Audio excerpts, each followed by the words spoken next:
morning, folks. Pastor Jim Thomas from the Village Chapel here in Nashville, Tennessee, with your daily devotional. This time pulling from the Songs of Jesus by Tim and Kathy Keller, their daily reader based on the Psalms. What a great hymn book this is in the middle of our English Bibles.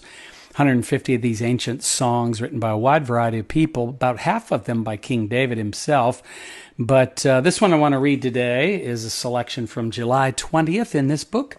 And it is Psalm 82, which talks a little bit about justice, an important issue for our own day and time as well. You know, we often talk about the salvation of God on offer for us in terms of our relationship with God and how it reconciles us with God, and that's wonderful. It's amazing and it's awesome, but it also has impact on our horizontal relationships, on the way that we see other people, the way that we treat other people, the way that we think and interact with other people as well. Andy Bannister, who works with Ravi Zacharias Ministries up in Canada, said the gospel is more than justice and social action, but it is certainly not less. And I think he's right there. And let's read what Psalm 82 says, and then the Keller's commentary on it. And I think you'll see, get a little picture for what God thinks about justice as well as the psalmist. This time it's Asaph, a man named Asaph, who's crying out to God for God to judge the earth and to bring justice. All right, it goes like this, Psalm 82. God presides in the great assembly. He renders judgment among the gods, the little g gods. And so what we have here, like we do with so many of the Psalms, is these are ancient songs of both revelation and response. God revealing what he wants us to know about him, and sometimes what he wants us to know about ourselves, but then also God equipping us with words to respond to him. And so we'll find both here in Psalm 82. First, the revelation part of it is God presides in the great assembly. He renders judgment among the gods, and that's so true. I mean, the God of the Bible will have the final word. We'll have the last say, as we've been seeing in the book of Revelation as well. Verse 2 is a sort of hypothetical question. How long will you defend the unjust and show partiality to the wicked? Defend the cause of the weak and fatherless. Uphold the cause of the poor and the oppressed. He cries out for that.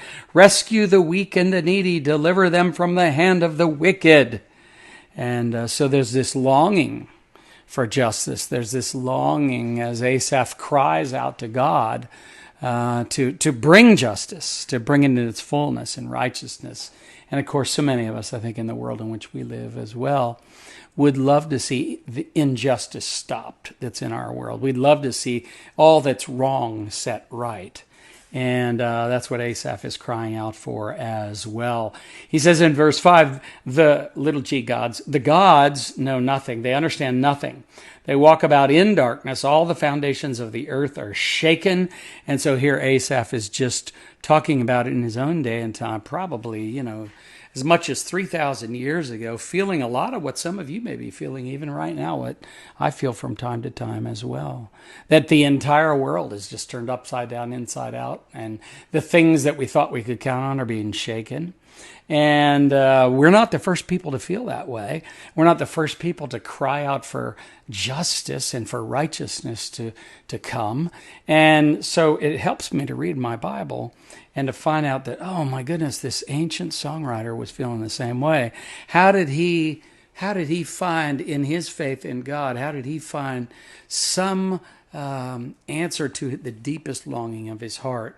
And we'll see as we get to the end of Psalm 82. But he responds by saying all of the other little g gods, they don't know anything. They understand nothing. They walk about in darkness. All the foundations of the earth are shaken. In other words, they don't have any answers. All of the other worldviews, all of the other supposed gods that this world tries to present to us, they really come up bankrupt and empty, right? And so then he says, I said, you are gods, you are all sons of the Most High, but you will die like mere mortals. You will fall like every other ruler. And then he cries out, rise up, O God, judge the earth, for all the nations are your inheritance. And that's so true. God is in charge. He's sovereign over all of the nations. And all of the nations really are his inheritance. They are God's to do what he wants to do with. They belong to him. Everything belongs to the Creator by right of creation. What do the Kellers say? Well, the Kellers say the gods, little g gods, could be world rulers, though this might also refer to the evil spiritual forces behind them. God, the God of the Bible, is intensely concerned for the weak, the orphan, the poor, the powerless. Christians will be moved to help the needy and the poor if their faith is genuine. And all you have to do is read. There's so many places in the Bible you could go. James 2, 1 John chapter 3. You find these instructions. You find the summons from God for us to be his hands and to be his feet and to be on the side of the poor and to care for those who are weak. And God is committed to justice because remarkably, he identifies with the poor. To oppress the poor is to disdain God. And he quotes from Proverbs 14:31 there. Only in Jesus Christ do we learn just how far God would go to identify with the poor and the oppressed. He became a poor human being who died on a cross, a victim of human injustice. That's so true. Born to a peasant couple, Jewish couple in the first century.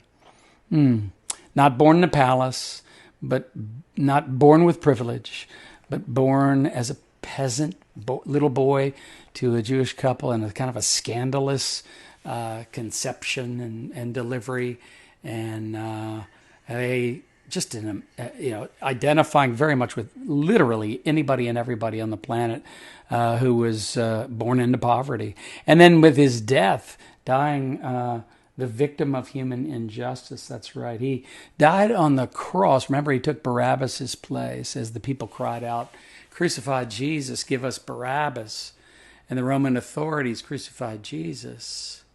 He died on a borrowed cross, smothered in borrowed sins, was laid in a borrowed tomb, and then 3 days later did to that borrowed tomb what he's going to do to my tomb and to your tomb one day. And that's why he's worthy of our trust. That's why he's worthy of our confidence and our hope. And this ancient psalm that really does describe what it means to cry out for justice points us to the God who can actually bring that about. Here's their prayer at the end of this reading. Lord, because I live in a relatively comfortable and safe part of the world and society, I'm not as sensitive to the needs of the weak as you are. Help me to hate the injustice you hate and to love the poor and the needy whom you love. Amen and amen.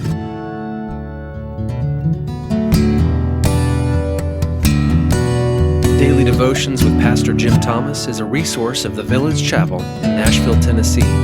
If you find this daily devotional beneficial, leave a review and share it with friends and family. For more resources or to support our ministry, visit our website, thevillagechapel.com. Artwork for this podcast by Kim Thomas. Music by Phil Kagi.